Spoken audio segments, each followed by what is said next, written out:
네, 여러분 안녕하세요. 네, 매주 말씀드리겠습니다. 자, 오늘 제가 말씀을 드릴 부분은 여러 가지 건에 대해서 제가 미리 말씀을 드렸기 때문에 네, 어느 정도 이제 이해를 하고 계신 상태입니다. 그렇다고 한다면 말이죠. 이제 우리가 좀 구체적으로 한번 살펴볼 필요가 있을 것 같아서 제가 뭐 지금껏 드린 것들에 부가해서 조금은 더 한 단계 나아간 구체적인 부분을 여러분들이 좀 알고 투자를 하시라고 네, 그 건에 대해서 제가 중요한 말씀 몇 가지를 올리도록 하겠습니다. 아무쪼록 최근 주가 때문에 굉장히 어려우신데 조금이나마 도움이 좀 됐으면 좋겠다. 네, 그런 바람을 갖고 있습니다. 자, 그리고 영상의 끄트머리에는 제가 여러분께 이 액티브 종목을 말씀을 드리고 있죠. 네, 요거는 여러분 매지원도 매지원이지만 네, 요거는 또 별도로 꼭 하셔서 좋은 결과 있으시기 바랍니다. 매지원 바로 말씀을 드릴게요. 여러분들의 어려운 상황에서 구독, 좋아요, 알림 설정 대단히 감사드리고 저도 하여튼 그 끝까지 여러분 곁에서 도움을 좀 드리도록 하겠습니다. 다만 이제 제가 영상을 드리는 때에는 좀 늦는 타이밍 시차가 발생하잖아요. 그래서 이 부분은 텔레그램 방에서 직방으로 바로바로 제가 말씀을 드리니까 매지원 입장이라고 꼭 문자를 주셔서 텔방에 초대를 받으십시오. 그게 좋습니다, 여러분. 그리고 매지원뿐 아니라 다른 종목도 좋아요. 도움될 수 있는 거 궁금하시면 여쭤보시고 이런 건에 대한 부분도 또 엑기스 종목도 도움을 드리고 있습니다. 꼭 문자를 주세요. 자, 지금 우리가 매주 환기 종목권 때문에 그렇다. 여러분, 그죠? 이겁니다. 그거 조금 이따 한번 말씀을 드리고 일단 우리가 지금 수급의 변화를 잘 봐야 되잖아요. 그죠? 지금 그러면 그 금요일장부터 코스닥 150 지수에서 빠져나가는 것이다. 이렇게 제가 말씀을 드렸죠. 이게 여러분 그 증권사마다 좀 틀리겠습니다만은 저 같은 경우는 이제 현재가의 코스닥 150 지수냐 아니냐가 거기 나와요. 근데 여기 보시면 자 여기 확대가 좀 안 되네요. 네, 요거 보시면 요 부분을 보시면 코스닥 150 지수의 목요일까지 되어 있던 부분이 이게 없어졌어요. 없어졌습니다. 그러니까 코스닥 150 지수에서 편출이 됐음을 나타내 주는 거죠. 그죠? 네. 이겁니다. 일단 그렇게 된다는 거를 우리가 확인을 했고요. 음, 제가 일단 그걸 확인을 해 드렸어요. 자, 일단 그건 우리가 일단 어쩔 수 없고 미리 우리가 알고 있는 사실이었고 그 건 때문에 패시브 ETF나 펀드에서의 매지원 편입된 물량은 대부분 일단락돼서 물량이 다 나왔다. 이렇게 해석할 수 있다라고 그랬죠. 그러니까 지수를 따르는 걸 말씀드리는 거예요. 패시브라는 거는. 그죠? 하지만 액티브는 남아있는 겁니다. 액티브는 종목별로 투자를 하는 거잖아요. 액티브 ETF나 펀드 이런 거. 그죠? 요 물량은 뭐 물론 많이들 팔았겠지만 남아있는 것도 있고 요 물량은 나올 수 있다라고 볼 수가 있습니다. 자, 그러면 여러분 물량에는 또 여러 가지 종류가 있잖아요. 예를 들어서 이 프로그램 매매 이건 어떻게 될까요? 프로그램 매도 물량, 프로그램 매수 물량 이런 것들이 있지 않습니까? 그죠? 요것도 한번 생각을 해볼 필요가 있는데 프로그램 같은 경우는 금요일장에서는 8만 6천 주 정도 프로그램 순매도가 나왔는데요. 여러분 이게 좀 어려운 거 아니고요. 쉬운 거니까 한번 생각을 해보세요. 쉽게 생각하실 필요가 있습니다. 프로그램 매도는 뭐 되게 차익 매도라는 게 있고 비차익 매도라는 게 있잖아요. 그죠? 비차익 매수, 차익 매수도 있을 수 있고. 근데 이 차익 매도는 코스닥 150 지수 종목에 해당되지 않기 때문에 이거 나올 수가 없습니다. 그죠? 비차익 매수나 비차익 매도는 나올 수 있어요. 네, 이거 참고적으로 좀 보세요. 그러니까 이게 뭐 장점이다 단점이다라고는 말씀드릴 수 없죠. 왜냐하면 프로그램 매도가 둘 중 안에 하나가 들 나오면 그래도 나은 거죠. 괜찮은 거죠. 주가 측면에서는.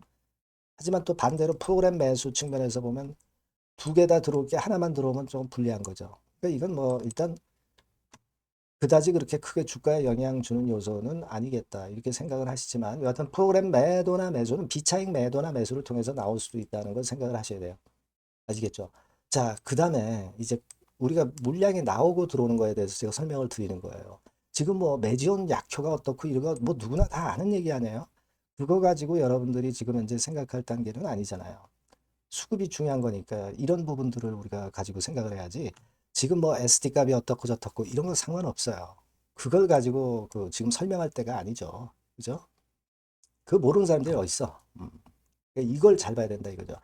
자, 그 공매도 같은 경우는요, 여러분, 공매도가 6만 7천 주 좀 나왔는데 이틀 전보다 뭐 54만 주 나왔던 것보다는 좀 줄어들었는데 제가 지난번에도 말씀을 드렸죠. 이 공매도가 나오는 물량이 그러니까 신규로 공매도 치는 물량이 작아질 수밖에 없어요. 작아질 수밖에 없습니다. 왜냐하면은 이 주식을 빌려야 되잖아. 그래서 공매도를 쳐야 되잖아요. 외인들 입장에서. 근데 주식을 잘 빌려주지 않아요. 이제 코스닥 150 지수에 해당되지 않기 때문에 대차해 주는 측면에서도 약간의 그 어떤 뭐라 그럴까요? 좀 리스크 같은 거 때문에 잘 안 빌려주게 돼 있습니다. 이게 원래 그렇게 돼 있어요. 이제 원래 그렇기 때문에 이 공매도 신규 공매도가 작아질 수밖에 없어요. 근데 예전에 공매도 친 건 갚아야 되잖아. 숏 커버링을 만약에 못한 투자자 측이라면 숏 커버링을 해야 돼요. 이제 이런 오히려 플러스 될 수 있는 재료가 남아 있다는 거죠. 신규 공매도는 못 나오는 거예요. 신규 공매도는 나올 수 있죠. 나올 수 있는데 대차를 덜 빌려주니까 덜 나올 수밖에 없다는 얘기예요. 정정합니다. 그죠? 대차를 덜 빌려주니까 공매도는 덜 나올 수밖에 없다는 얘기예요. 과거처럼 엄청나게 나오고 그럴 수가 없다는 얘기예요. 그러면 신규 공매도가 좀 덜 나오게 되고 쇼커버링이 또 나올 수 있는 국면이고 그러면 이 공매도에 대한 부담이 이게 일단 아이러니하게도 또 플러스 요인이 돼버립니다. 그죠?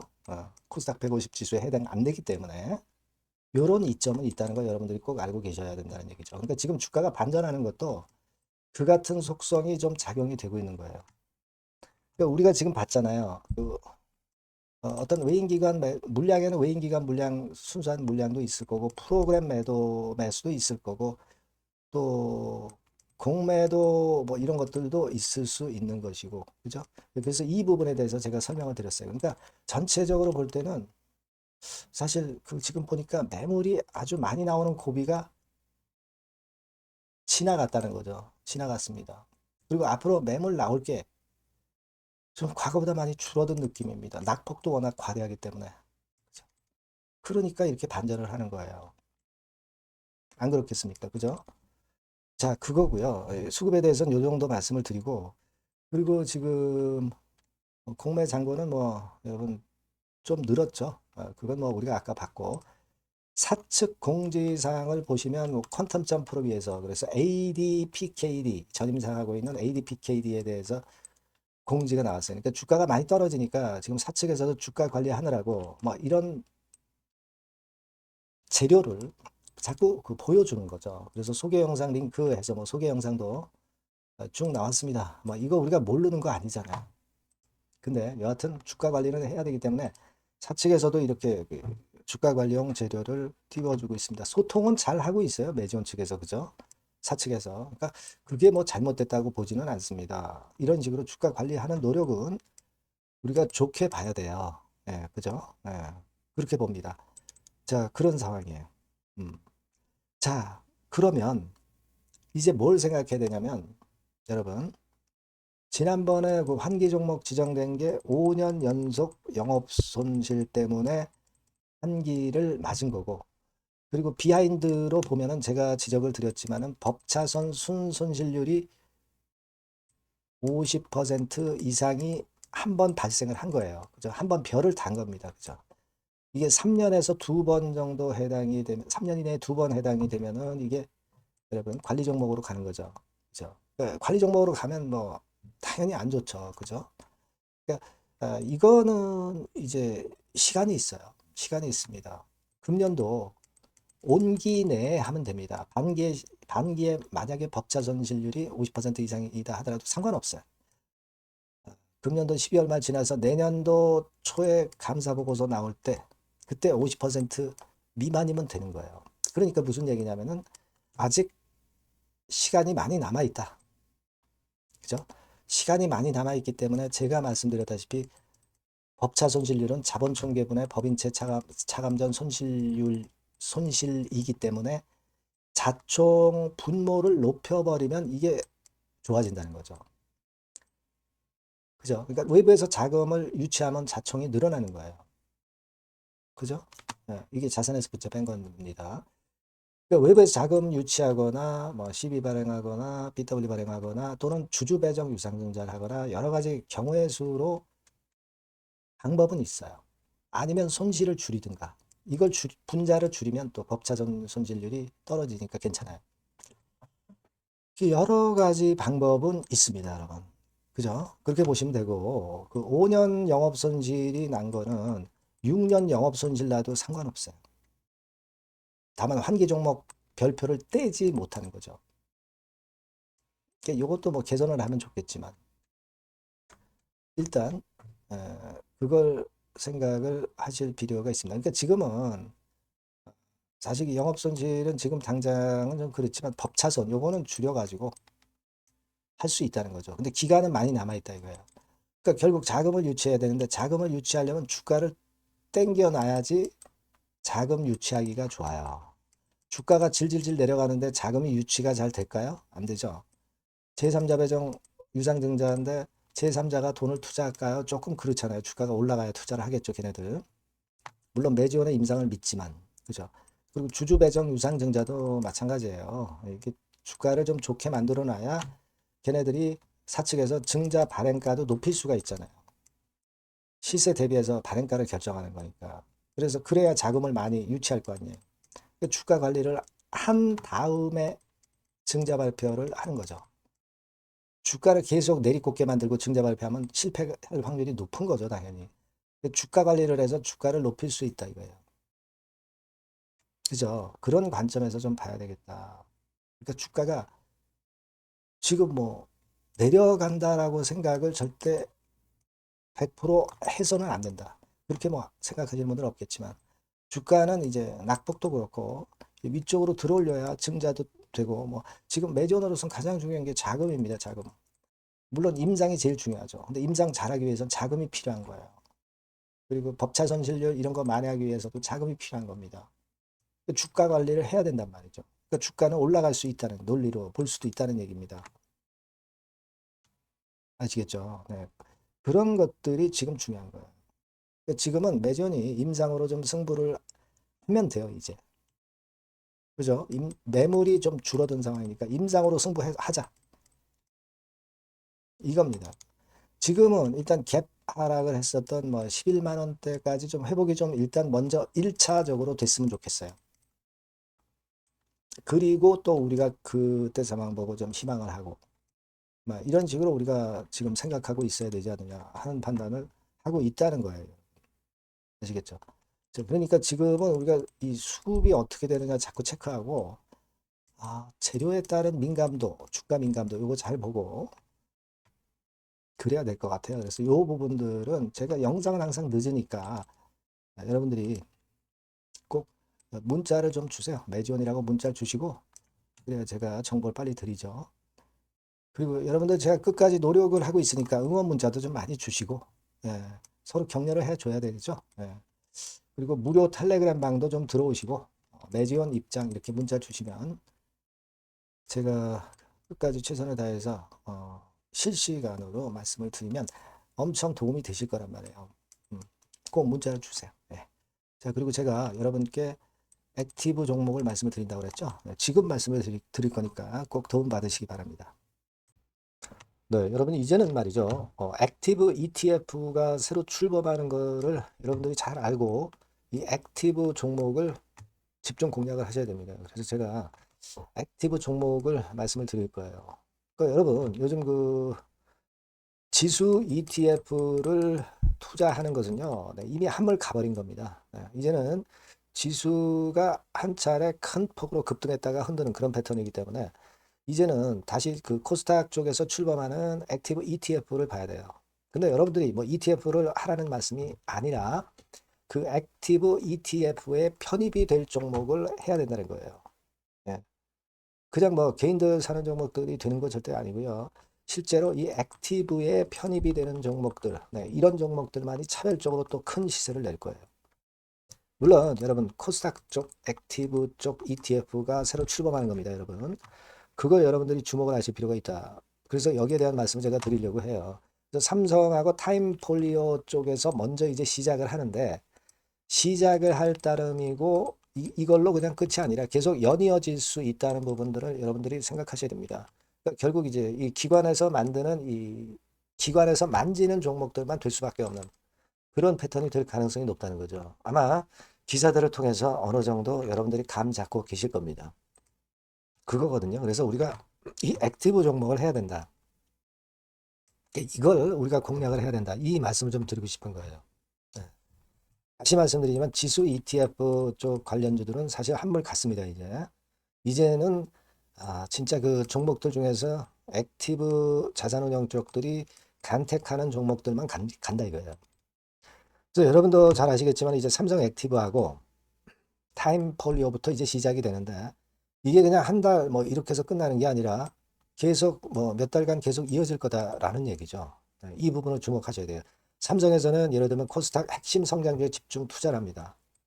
어리버리한 종목들은 투자를 안 한단 말이에요. 그러니까 이런 쪽만 올라갈 거예요. 그리고 타임폴리오 같은 경우는 신성장 종목, 이쪽을 주로 공략을 하는 거예요. 그겁니다, 여러분. 그래서 여기 그 제가 설명을 드렸지만은 국내 증시 역사상 최초입니다. 코스닥 비교지수 액티브 ETF가 등장하는 겁니다. 그러니까 기초 지수를 단순히 복제하지 않고, 그러니까 지수 쪽 ETF가 아니라는 얘기예요. 지수 쪽 ETF는 주로 이제 패시브라고 그러죠. 패시브. 펀드 매니저가 종목과 비중을 직접 결정을 하는 거니까 우리는 여기서 이 종목을 잡자 이거예요. 아시겠습니까? 시총 상위주에 대한 쏠림 현상이 됐던 거는 이거는 지수 ETF예요. 그죠? 그러니까 종목별 차별화 장세 대응에 용이하다는 겁니다. 이걸 우리가 명확히 파악하고 대응을 하셔야 된다는 얘기예요. 그래서 여러분 여기 나와 있지만 액티브 ETF하고 패시브 ETF하고 비교를 하는 거 나와 있습니다만, 패시브 ETF는 지수에 투자를 하는 거고 액티브 ETF는 종목에 투자를 하는 거다. 모든 종목 투자하는 게 아니라 엑기스 종목만 한다 이거예요. 그러니까 시장 지수 대비해서 초과 수익 날 가능성이 상당히 높고 운용력이 종목과 비중을 직접 선택하는 거다 이런 얘기죠. 예. 그리고 투자 전략은 수동적이 아니죠. 지수 추종하지 않기 때문에 능동적이고 시장 상황에 맞춰서 발빠른 대응이 가능하다. 그죠? 네, 이게 특징이에요. 그러니까 지금은 우리가 이 액티브 ETF에서 공략할 종목을 여러분들이 이제 선택해서 저하고 같이 하자는 얘기입니다. 그죠? 그거예요, 논점은. 거기에 바로 포인트가 있다. 이렇게 말씀을 좀 드리고 싶은 거고요. 자, 여기 보시는 바와 같이 자산운용사가 그 삼성과 타임 이후에도 계속 출범해요. 하나자산운용, 미래에셋, KB, 신한, 한국투자신탁운용 이런 식으로 출범합니다. 그러니까 선도주자인 삼성이나 타임 같은 경우가 분명히 이제 상당히 고무적인 좋은 결과를 만들어낼 거란 말이에요. 그렇게 되면서 이쪽으로 또 자금이 몰리는 겁니다, 여러분. 지수 ETF 쪽이 아니에요. 액티브 ETF 쪽으로 몰린다 이거예요. 자, 그렇기 때문에 이건과 관련된 액티브 관련주를 제가 말씀을 드릴 거예요. 뭐한 종목으로 끝나는 게 아니라 지속적으로 말씀을 드릴 겁니다, 여러분. 그러니까 여러분들이 이 전번으로 액티브라고 꼭 문자를 주시면 아시겠죠? 뭐라고요? 액티브, 그죠?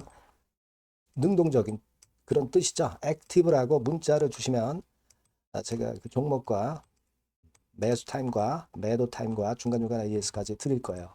액티브라고 꼭 문자 주셔서 이번에 한번 좋은 기회 한번 발견해 보시자고요. 네, 아시겠죠? 네, 감사합니다.